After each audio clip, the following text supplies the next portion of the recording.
What up, guys? Welcome to today's podcast. Today, we're going to jump into an idea.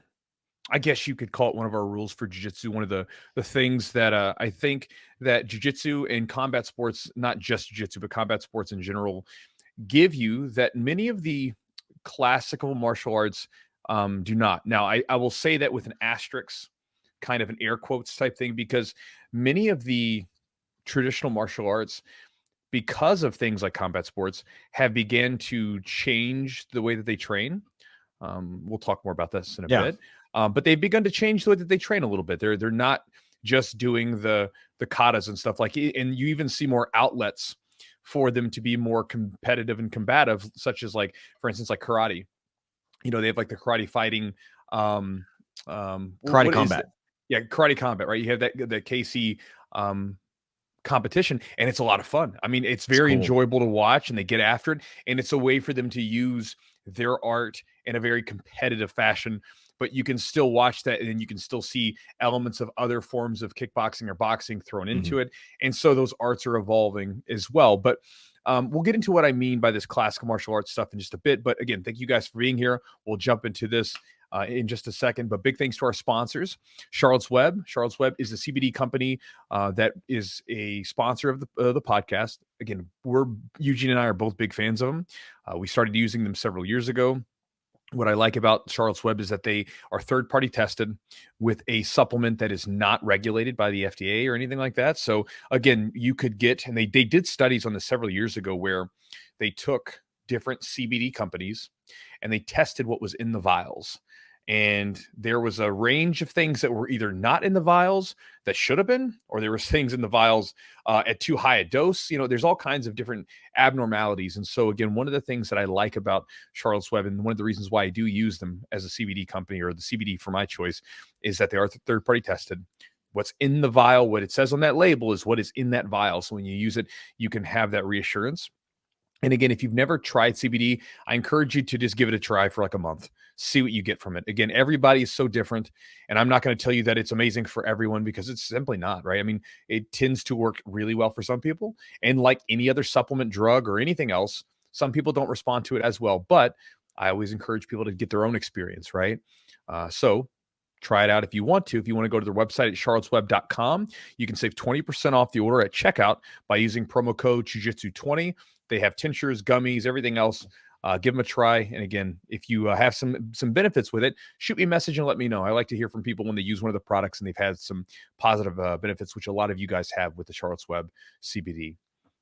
Also, thanks to Matt at Epic Roll, epicrollbjj.com. Epic Roll is a jiu-jitsu brand company. I don't want to say it's just gear, but they have t-shirts, hoodies, rash guards, shorts, gis. I think I said gis already. It's redundant. They have a bunch of different stuff for jiu-jitsu. Anything that you would possibly want related to jiu-jitsu, you can get from them. And again, they have really cool designs, good quality stuff. And if you would like to get some, go to their website at epicrollbjj.com. Use the promo code JiuJitsu for 15% off. And again, if you want a recommendation from the Chewster, I would try their shorts. They're Velcro. They're non-Velcro no-gi shorts. They're super comfortable. They're not too short, but they're not too long. And they don't have that Velcro strap that one tends to wear out. And if you, like when I'm bulking up sometimes, maybe this is just like a big guy thing. Sometimes, like if I'm bulking up and I have a little bit of extra weight around my belly, that Velcro just sort of like pinches up against my gut. I don't really like it. So again, it's very comfortable, flexible, and movable. So if you're training, it's not gonna be a problem. But anyway, that's my recommendation to you. Check them out at epicrollbjj.com. Jiu-Jitsu is the code. Also, thanks to Manscaped. The other day, so this is like a fun Manscaped story, manscaping story. So the other day, I don't know where I was, but Jess and I were talking to someone, and she just sheared me. So when Jess like shaves me, she says shears. You know, it's our It's like a little wool, because I mean I get furry. You're like a yard. You're like a farm animal over here. I'm like a farm animal. I'm one of the. We've got our horse out there. We've got a bunch of different stuff on the farm, and I'm the big woolly mammoth that they have to shear. But I was talking to someone, and they just got a kick out of that shears. But I mean, it's crazy. I don't know if it just looks so different. Like whenever I like get sheared up, all my muscles pop through. It's very, very much a vain thing. Yeah. I remember I started doing it because I would go to yoga class, and I would like be in the mirror and I'm like, okay, I can see the muscles. There you go. Anyway, That's it. If you want your muscles to look better, and hey, if you're really hairy, you can just kind of shave a 6-pack in your stomach. There you go. Just shave it out, whatever. There you go. But again, Manscaped is a premier men's grooming company. And when I was talking to the person who was getting a kick about how hairy my chest was, oh, I remember now. It was in the hospital. So when we were in the hospital, the woman was like, they're just like talking about how like because they had to put the electrode things on me. Yes. And so when they're doing that, everybody's like apologizing because they have to rip them off. And Jess was talking to the nurse. She's like, don't worry about it. She's like, I have to shear him sometime soon. And the nurse got a kick out of that. And then Jess got a kick out of ripping those electrodes off and taking some of the hair with her. But there you go. Yeah. So that was the story. But again, I used the Manscaped products. Again, they sent those products to us originally several years ago. And, it's sometimes not something that, it's not something I was first on board with, but they are really high quality products. And I've come to really like them. And one of the things that's really surprising, and maybe this isn't a big deal, and maybe it's not a huge deal for everyone, but the damn trimmer, like the little trimmers that they sell, the lawnmower, that sucker has a charge that lasts seemingly forever. Because we will forget to charge it. And it seems to, once I charged up once, I feel like the damn thing lasts for such a long time. Yeah, it's got a long charge on it. They've also got a really good beard trimmer now. So any of you guys with beards, again, you can trim it up nice and neat. I've also came to a realization this morning that I think I sort of hold beards in the same place I do with fingernails. Where like, a little bit of fingernails fine, but really long fingernails are kind of gross. I don't really like really long beards, like sometimes because they were talking about having a beard contest. And so I like keeping my beard kind of trimmed tight. It's like when it gets a little bit longer, it gets kind of like squirrely and So anyway, if you guys would like some badass grooming products for yourself, if you're a man, or for the man in your life, check them out at manscaped.com. Promo code is JiuJitsu20 for 20% off the order, and you get free shipping. It's a great deal on some amazing products, everything from their trimmers to their colognes to their balms and bath washes, everything else. Check them out. Everything smells great, and the products are amazing. And if you guys would like to support the podcast directly, you can do so by going to our Patreon at patreon.com/the Jiu-Jitsu Podcast. Upon joining, you'll get access to a library of exclusive content, everything from guest podcasts podcasts with each guest that we've had, little small snippets from those, as well as things such as a seminar that we recorded, a warm-up stretching routine that Eugene put together specifically for jiu-jitsu practitioners. It only takes about 20 minutes to finish. Your body will feel amazing afterwards, and a lot more. If you guys want to get access to it, you can do so by going to our patreon.com/the Jiu-Jitsu Podcast. And if you want to join my email list to get my daily newsletter, you can do so by going to my website at jiujitsu.net/join. You'll get a free ebook for joining, and you'll then get my daily email and have an access to me if you ever have a question or anything like that. So guys, let's jump into today's podcast.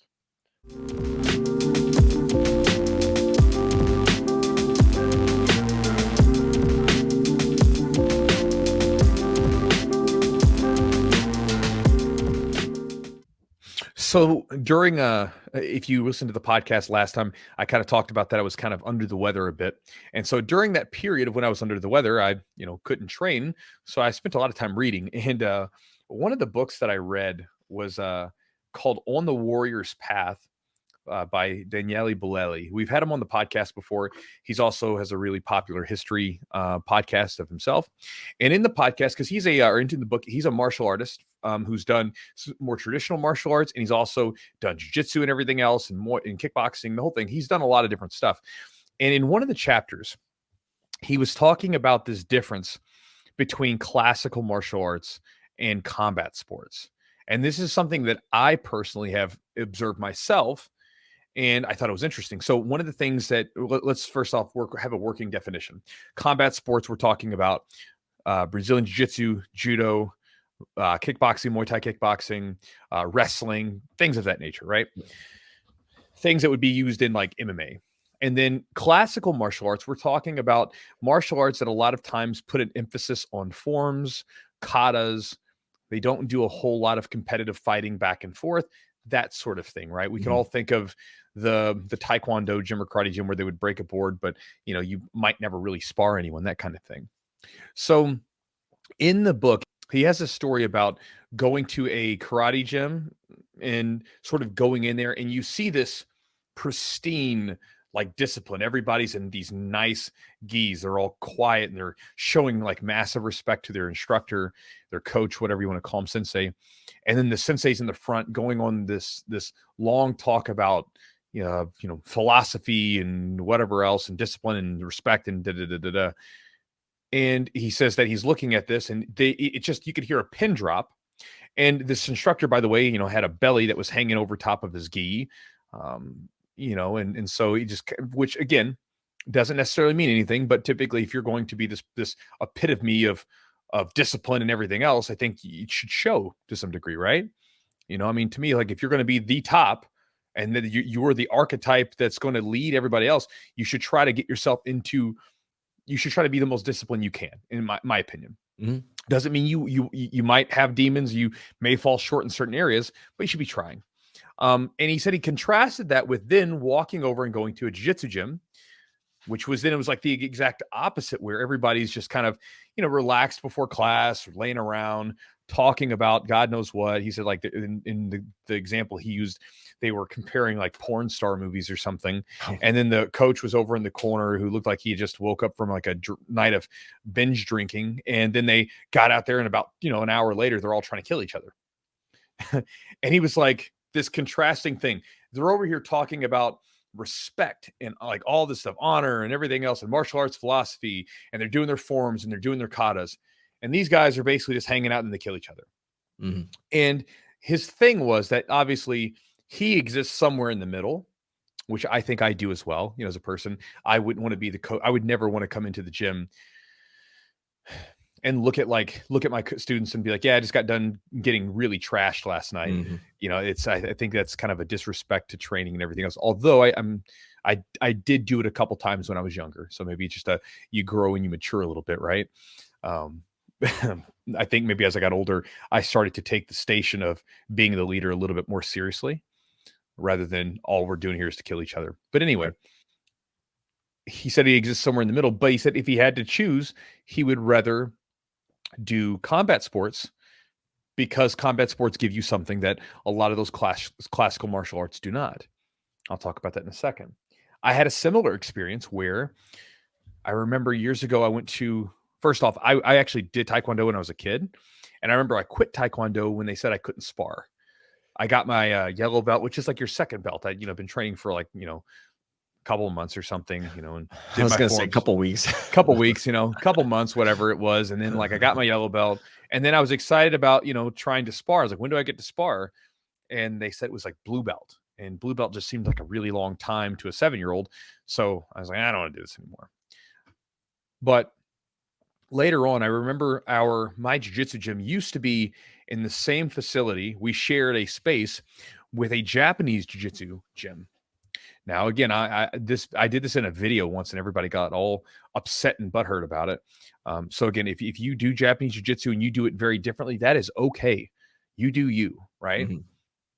But the Japanese jiu-jitsu gym that was there was practicing things in a very light fashion.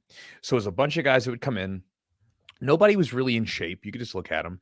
And they were all just practicing these really rough techniques, but everything was done in controlled fashion. So for instance, they were practicing like eye gouges. I remember they were like walking around practicing eye gouges, and everybody had these big face masks on. And, they were practicing techniques that we couldn't practice in a live fashion because it'd be dangerous, Mm-hmm. And so, and then some of these guys would come and do jiu-jitsu with us sometimes, and they'd get murdered. Right. And so I remember looking back at it thinking like, if we got into a fight, I understand you could gouge my eyes out or whatever, but like if I take you down with a double leg takedown and get on top, you have knee on belly, you're not going to be able to do much of anything, And so in the book, and this is something I've always known from a long time, is there's a couple things that this combat sports stuff does.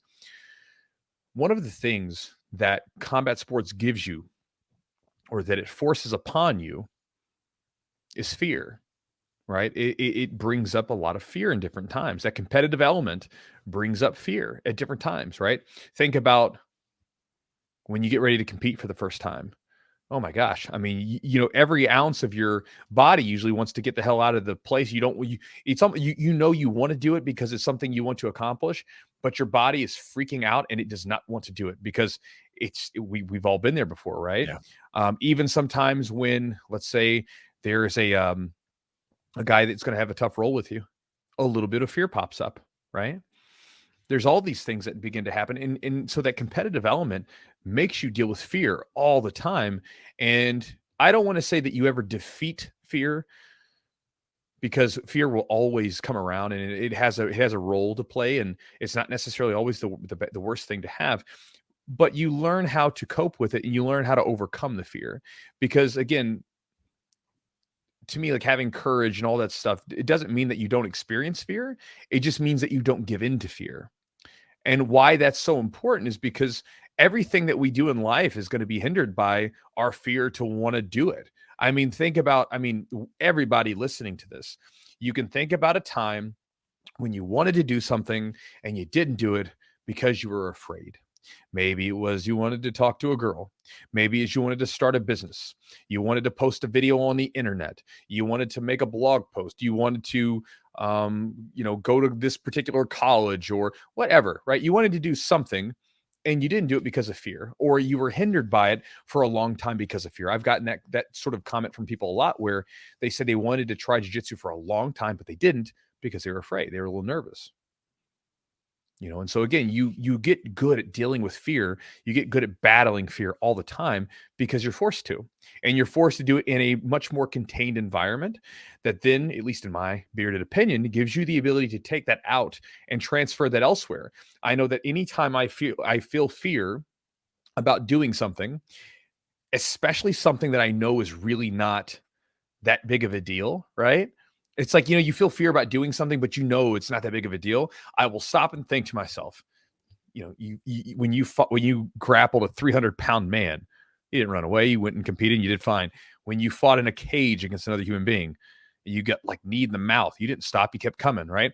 You'll be fine. Whatever it is that you're getting ready to do, you will be completely fine. It'll be all right. And so I think that that's one of the things that martial arts gives you, is that fear, because of the competitive element, because we're constantly fighting each other, right? That's a huge part. It's a huge thing. It obviously has physical elements to it, right? Because we have to develop our bodies into a strong machine in order to be able to execute these techniques. But at the same time, it has that fear element to it. I think it's something that is very unique to the martial arts that require you to constantly fight and compete against each other in some fashion. And again, as I said before earlier, a lot of the classical martial arts are beginning to adapt some of the training habits of the combat sports, and I think they're starting to change a little bit.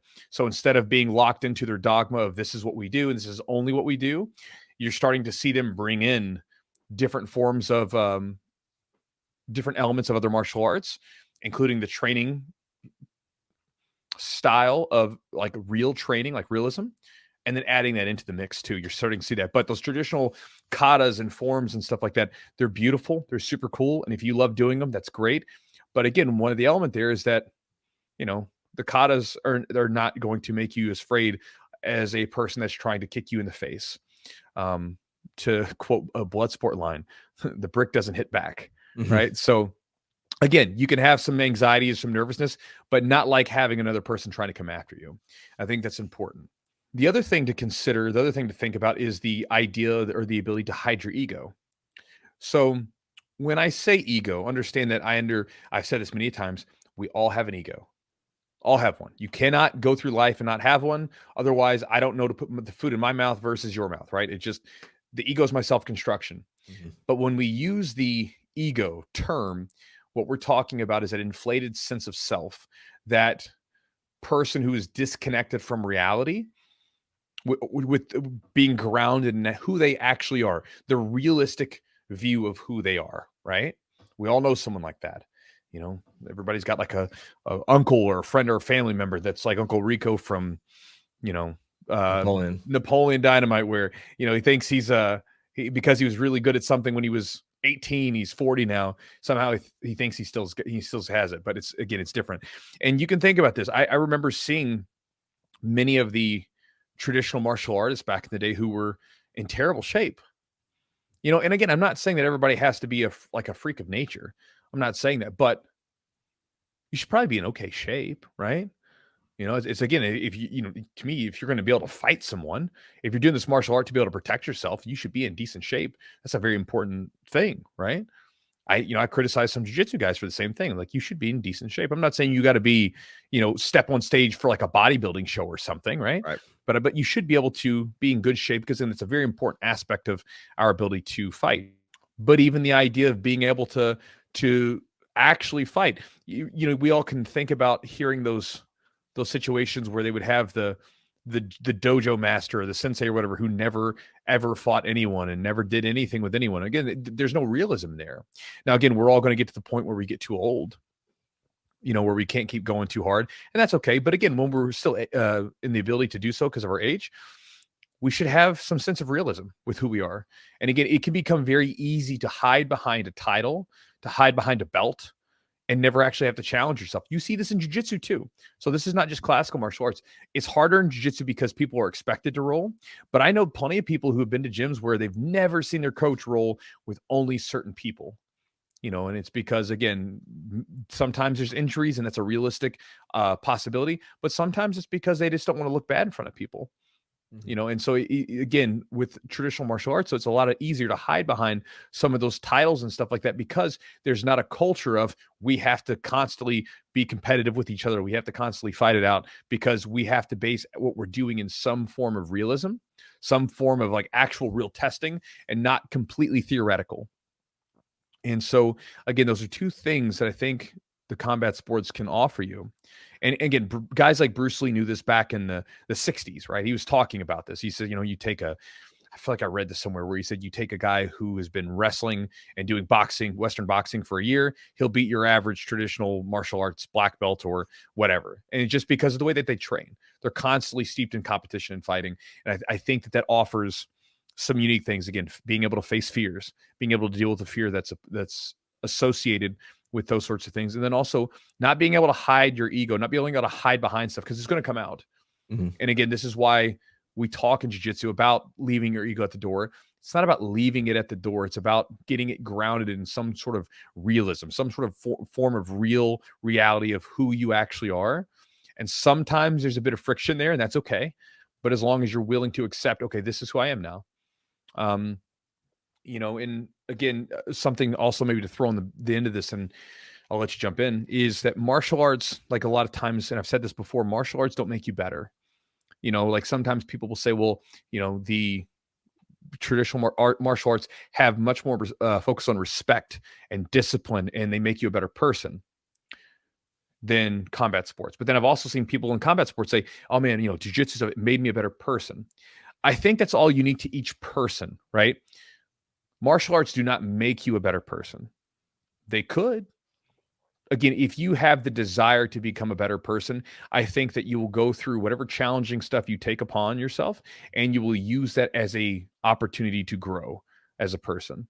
And again, whether you learn that through struggling around and sweating with crazy people on the mat in gis and rash guards, or if you go through forms and learn all these different katas and stuff like that, that's fine. You will figure out ways to become better if that is your pursuit in life.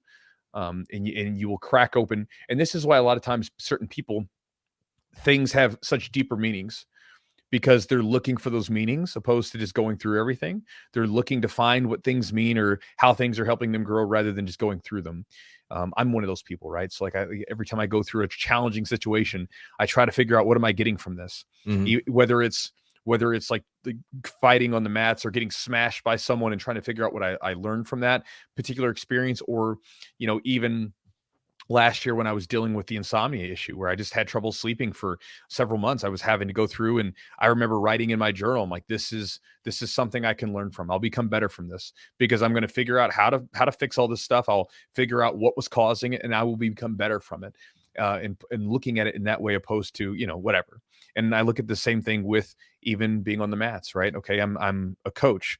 So again, I look at that as a chance. I need to be the best possible person that I can be, the best version of myself. So this way I can help lead people. And again, for me, that's very helpful to me because that helps me stay a better path, I think, because I feel like I have to. You know, again, and you guys know me, like what happens if you guys came into the gym and all of a sudden you found out that like Chewy was cheating on Jess or something.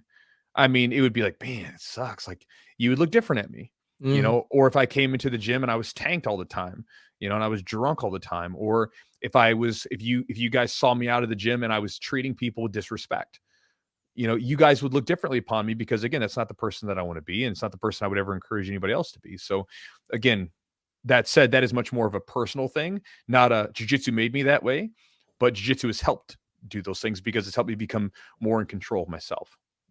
Well, so for me, playing soccer and not really even, I did like a week of wrestling and doing all that stuff. There was some fear for me coming into jiu-jitsu. For sure. And the fear for me was essentially, I didn't expect to be good at fighting or anything like that, or be good at any type of being able to, you know, physically overpower. I mean, in someone that knew a martial art, my fear was injury. Because as a physical therapist, and also my parents, like, why are you doing this? You have a career, you're working on a career, like you need your hands. That's what they tell me. Your hands, this is like your money, you know, your hands. Like if you injure yourself, it's so funny. I did injure my hands. Even while I was in school, I fractured my thumb and I did all kinds of, my hands were mangled. Do what? You said you broke your arm. Yeah, I fractured my arm. I went to work the next day. It was so stupid. But anyway, like the fear of injury for me. Now, for you, Chewy, what was you know, having a little bit of being a young man, like 18, 19, however old you were when you started, also having a wrestling background, having this idea of wanting to fight martial arts, right? What was the fear for you going in? And also, what do you think you hear from people if you do get a lot of questions? Like, what do you think their fears are primarily when they start a martial art or like, what's their hesitation to jiu-jitsu? So for me, I used to have really bad social anxiety. So if I was going into a situation that I did not feel comfortable in, or I hadn't had it all mapped out yet, I would just have fear. I would just be nervous. I'd be scared. And it would be something that I would try to avoid. So early on, what I would do is I would recruit friends to go with me because I'm like, well, I can at least grab something of the known and bring it with me into the unknown world that I'm going into. And so when I started jiu-jitsu, I did it with 2 other buddies from wrestling because I needed some support. I got over this actually later on in life where I remember there was a point where I realized how stupid it was. It was so dumb to be like socially awkward and to give you context, how socially awkward I was, or how socially it's like once I knew my setting, I was completely fine. But if it was new to me, it freaked me out and I didn't know why. But to give you an idea, there would be a time where, and you'll find this funny, where I remember wanting to go into a coffee shop. I remember I was off. I had a few hours before I had to go train. I had a book. I wanted to read the book. So I wanted to go sit in the coffee shop and read a book. Now, I don't know why, but it was super nerve-wracking to go in there and do that. I don't like was it the ordering? Like, was it being around people, ordering coffee? What was it? No clue. It was all of it. It was just like, I don't know why. There was this intense anxiety about getting out of the car, going in there. And I remember like the first time I was like, no, I'm just going to leave. And then later on, I was like, this is stupid. And I remember thinking about it almost like as if it was a competition. Like, we're not going to run away. We're just going to go and do this thing. And I remember going there, and guess what everybody else was doing in the damn coffee shop? Reading a book. Reading a book, either on their book or on their laptops, drinking a cup of coffee. It was so stupid. But then what I did is I started going to all these different like social situations that used to conjure up nervousness, and I would go do them anyway. I was just like, all right, so I knocked out this one. I'm going to go knock out this one. I'm going to do this one and this one and this one. And I mean, just basically knocked out all that stuff until there was no like, I was very comfortable in being in my own skin, doing whatever. You know, that's why I think guys like Emerson, they wrote like, you know, you do the thing and you get the power. You know, it's like whatever you're afraid to do, you just got to go do it. Exactly. Now, Exactly. And so it was a cool thing. So that was me back then. I was very socially awkward, I had a lot of social anxiety.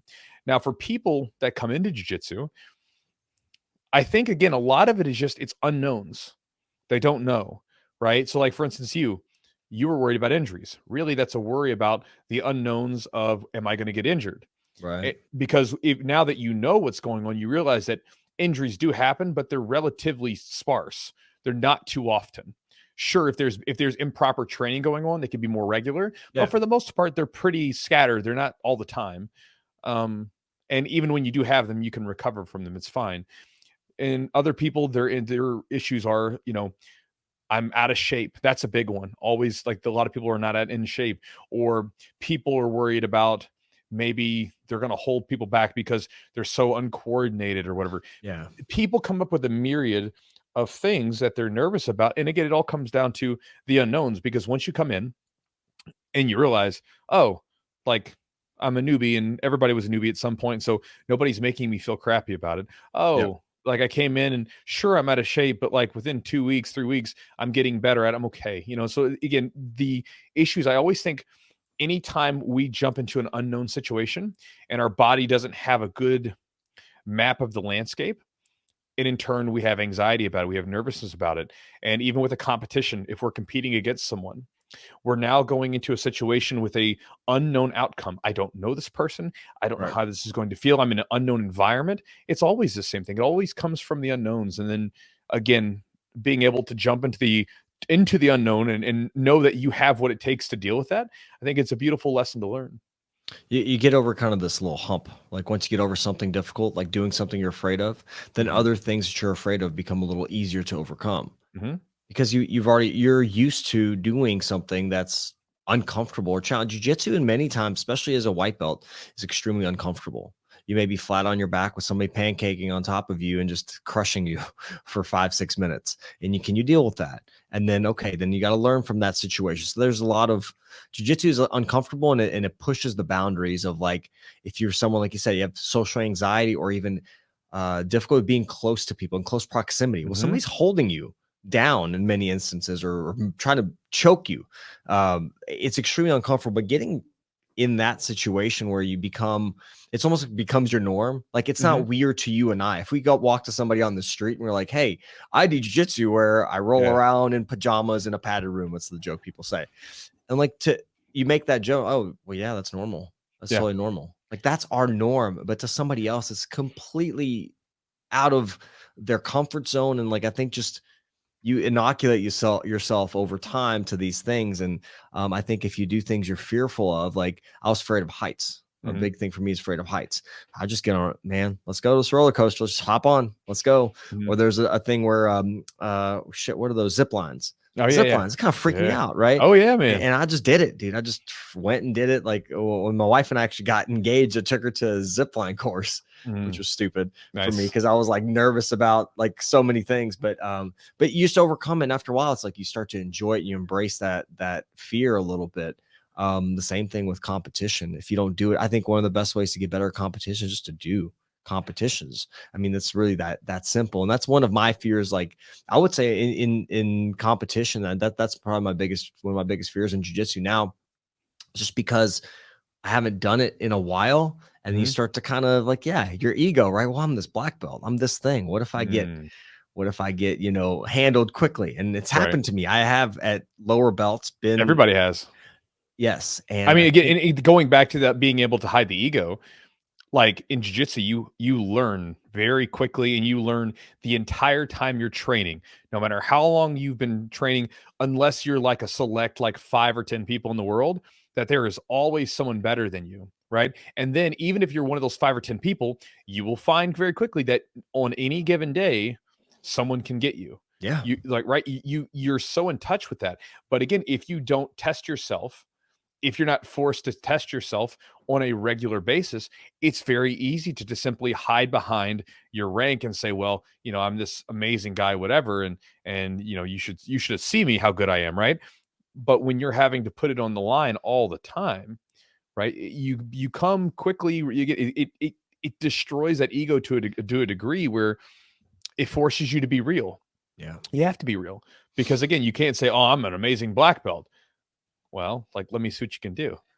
Yeah. Let's see if you're an amazing black belt, right? And that's why we have so much respect for the competitors, because we understand how tough that really is. And to kind of go back to something you were saying, one of the things that like wrestling and jiu-jitsu really helped me with was understanding that how enjoyable it is to do those difficult things. Like you mentioned going to the zip line and, oh man, I'm friggin' scared of heights. But I'm sure after you were done, you were like, that was good. It was good. Awesome. Like, it was fun. A lot of times those difficult things that we do, sure, they're difficult in the meantime, but then when we're done, man, we feel good about it. And especially if you do something that's nerve-wracking for you, you feel good about it. I remember like one of the first times that I felt like when I was like, I think it was like 19 or something. It was like it was actually right around my like 18th, 19th birthday. Again, socially awkward. I don't like doing certain things. And I remember, my, my coach, we were just leaving the gym and he knew I was kind of socially awkward. And I remember he basically was like, man, I bet you won't go talk to those girls or whatever. Mm-hmm. And I remember like going over there and talking to the girls, and luckily it worked out for me. Like we ended up hanging out and Sure. dating for a little bit. But I remember just like the fact that I did it was, I didn't even care about the girls. If they had told me like, screw off, I would have been like, whatever. I went out and did it anyway. Right. You know what I mean? And I think that's the thing, is like, it doesn't really matter about the outcome. What matters is that, and this is the way I always think about it. When you're competing and when you're doing these things, there is an element of we're competing against another person. But the element that I find more important is that it's conquering yourself, right? Because we all have demons inside of us, right? And the fear demon, that's a corrosive one, right? Because fear and anxiety and all those things, they eat at you from the inside. They grow. If you let them, like if you don't kind of keep them in check, it just gets more. And then this thing that maybe is not a big deal becomes this huge deal. Yeah. Like we're going, we're training jujitsu, we're going to a competition. Well, you lose your competition, whatever, like you've lost it. It's not like the end of the world has come. Like you use the example of, if I lose in competition, well, my students are still going to be there for me. They're still going to come to the gym. My wife's still going to love me, all this stuff. It's not like, oh, you're a failure, you lost the competition. Yeah. You did that thing. And a lot of times just going out there, even losing, but you did the thing, that's a huge achievement for a lot of people, because a lot of people won't even step out there and do the thing. Right. And so many people have so much anxiety associated with just getting out there that even if they go out there and they just go after it, they feel, wow, that wasn't so bad at all. I can actually do this. Right. Yeah. And again, that's why it's so important to have that element of constantly being tested in the martial art, where you're always being tested, you're always being pushed a little bit, and it's always slightly uncomfortable to some degree. It's a good thing for us. And It's something, like you said, that we become numb to it. It becomes normal for us. But then when you see someone that's new come into it, you realize how difficult it really is, what we've become used to. You see them getting their head squeezed or something like that, and we're just very normal to us. Or you go to a competition, and, for me, I've done them so many times, I'm just there hanging out and I'm like ready to go. I feel fine. Whereas other people, like, they're struggling with it on a bigger level than me, like far more. Right. And you just realize, you've become normal to this state. And so I think it's just an interesting thing. And I think it's an interesting thing that the combat sports do give us that aren't available in all of the classical martial arts. And again, I know some of you guys train different forms of karate and stuff like that are much tougher than, say, just doing the forms and stuff like that. And I don't want to lump you together, but I'm using it as a generalization of the stuff that we've all seen, where everybody does forms and things like that, but they don't actually put it to the test. Do you, I'm going to say this, the idea of jujitsu or combat sports, the one thing that comes to mind for me is vulnerability. You're vulnerable. You're vulnerable to being embarrassed in some ways, to losing, to getting injured. The risk is a lot higher there, whether it's jujitsu or MMA, which is, there's a lot higher risk of injury there. It's kind of a spectrum, but still, there's vulnerability. I think in some of these traditional martial arts, and I'm curious to hear your opinion, why do people, do you think, do those? Why do they stick with them? If they it's all theory, right? It's not really like, you're not putting, rubber to the road, essentially. You're not doing the thing. You're not testing your techniques in a live or even a semi-live format. Maybe even not putting on pads and doing things like that. Why do you think that those still exist? And why do people still do them? I mean, it's interesting. I don't know.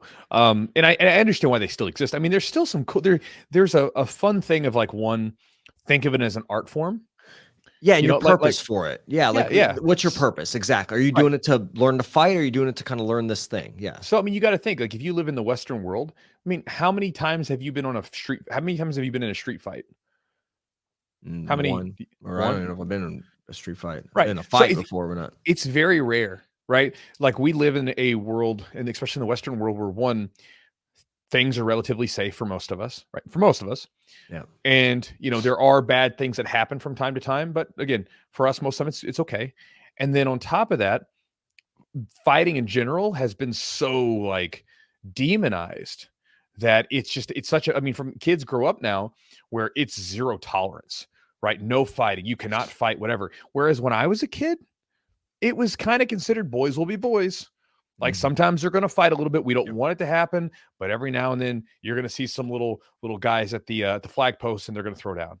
That's You right. know what I mean? It just was going to happen. And honestly, I think it's better to act like it's better to give fighting some space, in my opinion, rather than try to like not let anybody have it. Because I think fighting at any point you see people, they erupt, and having the ability to take your licks when you're early and not have so much to basically all goes back to the ego, right? To know that sometimes you're going to get your butt kicked and sometimes you're going to be able to kick some butt, to me is a better thing than this person growing up, never have getting their butt kicked. And then someone kicks their butt and now they have access to things like guns. And then they want to come back and go because their ego's been so bruised and they don't know how to deal with it. Right. But kind of going back to it, I think that some people train some of those martial arts. One, I think they probably do it because they enjoy the art form. Yeah. They enjoy it. They just like it for that thing. And you know what? That's completely fine. Like for instance, I'll do some things like Tai Chi. I like doing Tai Chi. I'll go out into my my property, the sun's beaming down on me, and you're doing these movements. And I find that the movements are almost like, instead of just sitting down doing a meditation, the movement becomes a meditation where you're constantly doing these fluid movements and you're just focused on where your body is in space as you're going through it. And it's a very meditative thing. And I love it. It's a great way when I was not able to train a little bit, I could go out and do those and I'm still getting movement in moving the blood through my body, and I'm getting some sunlight and stuff like that and some light exercise, but it's not, getting me too ramped up like jiu-jitsu would be, or fighting or something. And then I also think that sometimes there's an element of people that, one, maybe they don't know, right? Some people, I mean, again, we are surrounded by our universe. And so we kind of don't understand how you could not see it, but some people maybe don't know. And then you also got to think that some people have been led astray. I mean, think about all the people that believe that, like, I can touch you on the side of the head and you're just going to knock out, right? I mean, again, it's been disproven. The only people it works on is the people that have believed the thing, right? If you've bought into the thing, and the mind is a powerful thing, right? The mind can create symptoms, through various means that will mimic all sorts of different stuff. And so, yeah, if you have been brainwashed to believe this, I can touch you and you'll fall down and you'll go into these symptoms of shock, right? But then if you get someone that's not a believer, they don't respond to it, right? But so again, these people have been brainwashed too. But again, I think a lot of times people just enjoy that connection to the art. Yes. And they enjoy that. And again, I don't want to say that there's nothing to be offered in some of these other martial arts, because there is. The difference comes down to their training philosophy, right? I think that the magic of making a martial art work is it trained where you're doing stuff live? That's the magic sauce, right? And what that does is that will quickly start to whittle down what do they call it? Wheat from the chaff. Basically, it's going to quickly whittle down to what the actual stuff that works is. So if you have all these kicks, right, in these different martial arts, well, when you start sparring, you're probably going to whittle it down to only a handful that actually work the best. Mm-hmm. Even in jiu-jitsu, there are thousands of techniques. And honestly, watch high level competition against comparable skilled opponents.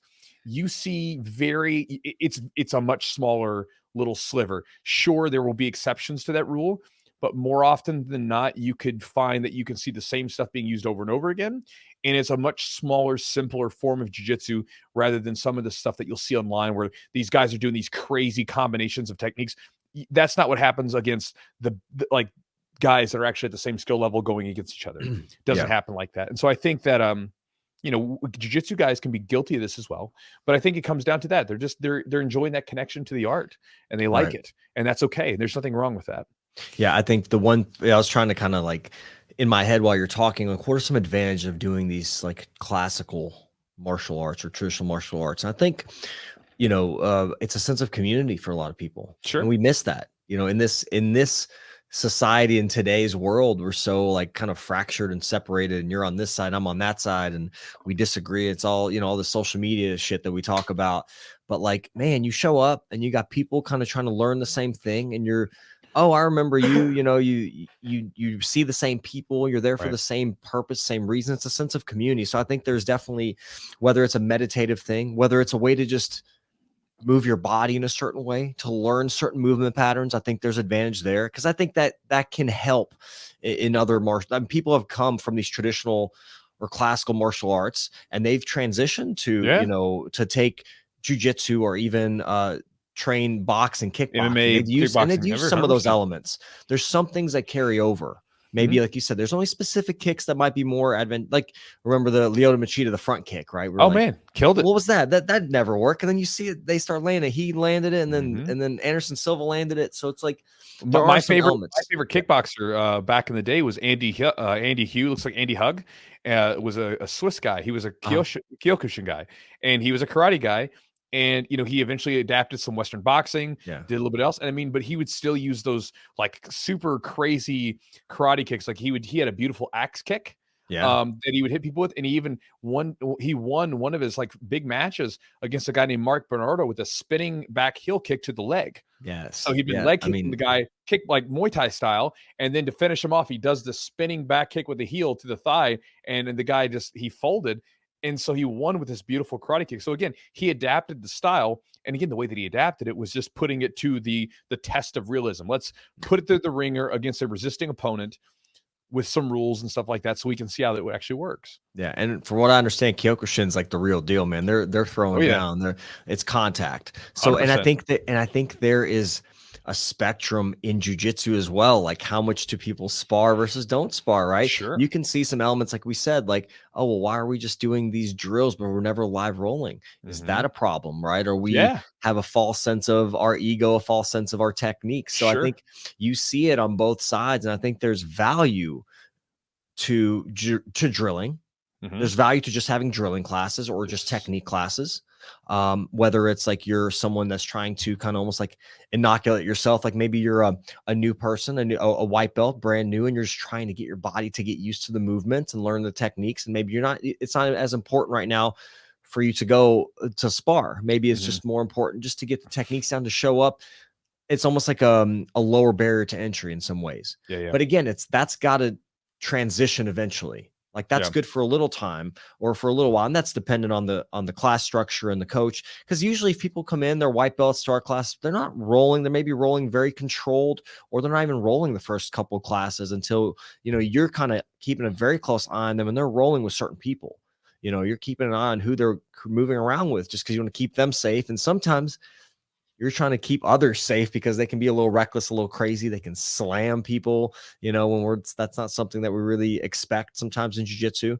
It is in some rule sets, but not in others. So I think there is advantage to drilling or katas. I think, drilling techniques could be a way of a kata to think. It's very similar. It's like basically it's a way. Yeah, absolutely. And you're right about that. I've seen gyms where they don't actually do much like live work, like no live rolling. And to me, it's like, if you don't do the live work, then you're now there are exceptions to this. And again, I've met guys that have had some really bad injuries or some head trauma and stuff like that. And they simply can't there's always exceptions to the rule. 100%. But again, if you're healthy, and you should be putting things to the test and trying to see how they work. And even like the self-defense aspect of jiu-jitsu, if you're in jiu-jitsu for self-defense, like primarily, and you've never done a striking class, or you've never been punched in the face before, you don't know what that's like.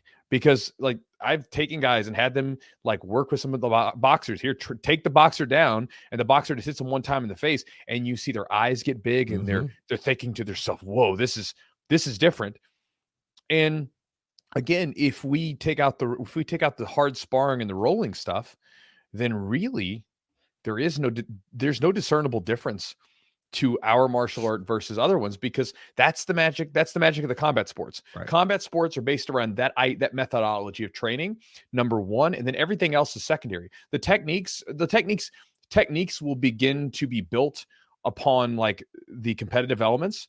Yeah. Like you look at jiu-jitsu, and it's grown so much, and it's grown so much because we're constantly trying to test out things on each other and beat each other. It's that competitive element, right? Competition creates growth because people are trying to outdo people. And it's why you see these combat sports where they just grow and grow and grow, and they look so different from different periods of time because they've had to grow as they're constantly fighting with each other. Look at judo versus now versus, 20 years ago and 30 years ago. Look at jiu-jitsu now, Brazilian jiu-jitsu 20, 30 years ago versus now. Very different. But that said, if you look at sports that aren't, or martial arts that aren't based upon competition, testing each other, constantly like having that competitive friction, a lot of times they look the same that they always have. There's no need to innovate. There's no need to change because we're not having to do anything. We're just doing the same stuff we've always done, passing it down from the generation to the next. It's all theory. It's all theory initially. When we're drilling, it's a theory. It's a hypothesis. Like if I do this, this is going to work, essentially. And then when you put it into actually test it, then you know, okay, well, this grip may not be as beneficial for this sweep. Maybe I have to adjust this or set it up in a different way. I think there's that's what causes, it's like that testing and retesting that causes like the refinement of a technique or refinement of, all right, well, in UFC 1, pulling guard and doing this type of stuff worked amazing. And then Crone Gracie recently in the UFC pulled guard against a guy that had really decent stand-up and black belt in jiu-jitsu. And Crone's jiu-jitsu was probably better, assuming. However, it was kind of an outdated approach. Just going to get down. Yeah. Yeah, it's just an outdated approach. And I think it doesn't mean that doesn't work. Some of that doesn't work in a street fight, but in MMA at the highest level, it's not really what works at this point. So I think that was an interesting, just the way even jiu-jitsu, like you said, jiu-jitsu's evolved and techniques, whether it's sport jiu-jitsu, whether it's self-defense jiu-jitsu. I think that's an interesting point. One thing I wanted to, there was something really interesting that I came across. It was about fear, and it was actually Rashad Evans talking about fear. And he was, it was a video of him talking about, do you remember the fight with him and Chuck Liddell? Yeah. So him and Chuck, I was a huge Chuck Liddell fan, by the way. Still, I love Chuck Liddell. He's like my favorite fighter of all time. And Chuck Liddell had this aura. He had kind of lost his title, but he was still a bad dude knocking people out. Sure. And he was supposed to fight Rashad. And Rashad was like, everything was fine. And they did the stare off, the face off the night before. And Rashad said he like just started freaking out. And he had happened to be in the same hotel as Randy Couture. And he was like, called Randy and was like, hey man, I got to talk to you. Went up there and talked to Randy, and Randy, had recently hit their third trilogy fight. Randy had lost to Chuck. So he was talking to, and I think from what I remember, Randy said to him, make peace with the worst possible outcome. Yep, there it is. If you make peace with the worst possible, then what you already know, you're accepted the worst possible scenario. So you have nothing else to fear. I mean, you've already made peace. Okay, well, if I get knocked out one punch, and there it is, that's going to happen, whatever. So I think he said that helped him a lot. And so I think like, if you're afraid to do anything, whether it's jiu-jitsu, I guess you have to make peace with the worst possible outcome. Goes back to like the competition aspect, right? Yeah. So like, what's like, you were talking about like competitions being nerve-wracking. Again, that's one of the things I think about. What is the worst possible thing that will possibly happen right now? More than likely, I mean, I could get injured or something like that, but more than likely, the worst possible outcome is that I will lose. The other person gets his hand raised, and nothing else about my life changes. Yeah. That's it. And that's all, right? And again, we understand this, but our ego comes in, right? Then it's like, oh, I don't want to lose, because what happens if so-and-so, then it starts that kind of thing. And so it's that constant battle, of learning like this stuff isn't really that important, but we make it into stuff that's really important because our ego gets wrapped around it. Yeah. What would you give advice? What advice do you give someone that has their ego fractured or their ego kind of broken down? It could be from what? How do you mean? Maybe you're an athlete, you're a stud, and you go to jiu-jitsu and you get wrecked by the 14-year-old kid, skinny kid. Good. What do you do? What do you recommend? Because there's people that are going to do that, and they have that fear of like, I'm a police officer, I'm this or I'm that, or this authoritative figure outside of jiu-jitsu, and I show up and maybe I'm a football player, or I'm strong and I'm athletic, and I go and I get handled. What do you say? But again, why does that matter? That really is what you have to ask yourself, is why does that matter? So I came into a new space where I don't have experience, and I did get smashed by someone who I would think that I was stronger than or better than or whatever, but then they crushed me. Okay, good. That means you have something to learn. But again, it always comes back to, why do you care about these things? And it's a very much like a Stoic idea, right? Like, why would I get upset about this thing happening? Even if it's something completely unrelated. Like, let's say that some person, like says something mean to you. Why do you care? You know, like for instance, if I get online, if someone says something mean and nasty to me in a comment, right? A lot of times I use these comments as for fun emails and stuff. Sure. I don't care.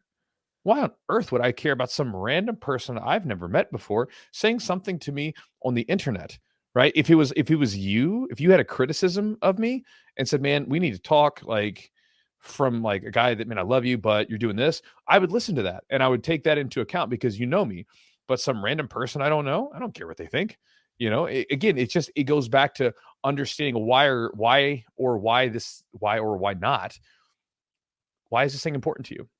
Mm-hmm. And most of the time when we really think about it, most of the stuff that we get all wrapped up about is really not that important. And if it's not that important, we get wrapped up around it because it's something we get attached to. I mean, you think about even like something I was reading about was if you think about say 1929 when they had the big stock market crash, right? People were jumping out the windows, killing themselves. Now, they physically had not been hurt. They were physically okay, right? But because some numbers had changed in a balance sheet somewhere, they were killing themselves. Now, again, money is something we have to work with and we have to get to. And money can put you in a really good spot and it can put you into a terrible spot. But assuming that you're not dead, you can say, you know what, I can make more money. Let's figure out how to do this, right? But people were killing themselves. That's wild. You are not even touched, but you've gotten wrapped around this idea. Or you look at people who, you know, maybe they have to downsize a little bit because maybe they lost a job or whatever. How difficult that is. Why is it so difficult? Who gives a stuff? Who gives a shit? You have to downsize. You got to move into a slightly smaller house, or you got to get rid of one of your cars or something. Who cares? It's all about this wrapped up. I am this person and I have grown to be attached to all this stuff. And again, it's fun to have stuff, but at the same time, you can't be attached to the stuff as if it's you. You're not your stuff. And so I think that's if you're attached to this identity of being the big, strong football player, jock, whatever, or I should beat this person. Again, that's all ego stuff. And again, it's a beautiful time to come to grips with it on the mats and, you know, learn who you really are. So guys, hopefully you enjoyed the podcast. Let me again end this with a disclaimer / a quasi apology for any of you traditional martial artists. I'm not trying to poo-poo on you. I'm not. And if you've done them before, I'm not trying to poo-poo on you. I promise. What I'm saying is what I said in the podcast, right? And it's just something to consider. And again, if it bothers you, it's okay. Just ask yourself why it bothers you. A lot of times when something does sort of strike a chord in us, it usually means that there's some thread of truth there. It may not be comfortable to admit, but you know, that's the truth of it, right? Yeah. So again, yeah, the other thing is there is value to those martial arts. It might be different values, but there are values to them. And like it's like in my that I want to say is like I don't look down upon anybody that trains at those traditional martial arts. It's just what's your purpose, right? Sure. If you're training that martial art to be good at self-defense and things like that, that may not. You have to reassess that. Well, how does it imply, or how does it carry over to those type of things? Yeah, and maybe we'll do a podcast one day where we'll get like a more traditional martial artist who's also trained jiu-jitsu in the podcast, and we can ask them like, hey, what do you think traditional martial arts gave you that, say, martial arts in like the manner like jiu-jitsu and combat sports did not give you? And maybe they could have some interesting ideas on that. We can find someone for that as well. Yeah, I think if you guys want to send us an email at the Jiu-Jitsu Podcast at gmail.com, if you got recommendations or comments or wherever, send us some suggestions. If you've got somebody, it might be cool because we could get Master Ken back on. He's one of those. He knows what's up. It's fun. But again, thank you guys so much for being here on the podcast with us. As always, again, big thanks to our sponsors for helping make this thing happen so you can listen to our voices every week. Charlottesweb.com, not Jiu-Jitsu, charlottesweb.com is a sponsor of the podcast. And again, it's a CBD that Eugene and I prefer using. I've used several different brands. I prefer theirs over the rest. And again, I tend to take mine at nighttime as it tends to help with my sleep routine and helps me get more of a seemingly improves my sleep cycles a bit.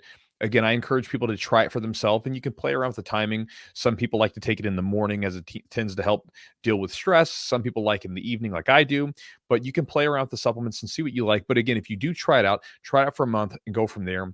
Again, promo code is JiuJitsu20 for 20% off the order. And again, if you use the supplement and you feel like you get something from it and it becomes part of your regular recovery routine as it is for me, shoot me a message and let me know. I always like hearing from people if they use something that I put out there. I always like to hear that it was useful to them. Also, thanks to Epic Roll. EpicRollBJJ.com is the website. If you are looking for a new gi, new rash guard, some cool jiu-jitsu t-shirts or gear or apparel, whatever you're looking for, you can get it at EpicRollBJJ.com, and the promo code is JiuJitsu for 15% off. Also, thanks to Manscaped for supporting the podcast. If you are a man or you know a man in your life that would like to step up their grooming game with some premier grooming products, everything from beard trimmers to, I guess they call it a ball trimmer, but I just use it as like body groomer, basically a body trimmer, whatever you want to trim down with your hair. They've got a beard trimmer, body trimmer, nose trimmers. They've also got colognes, balms, shower gels, everything else. And all the stuff smells great. Their products they have a premium feel to them. You know, they're very good products.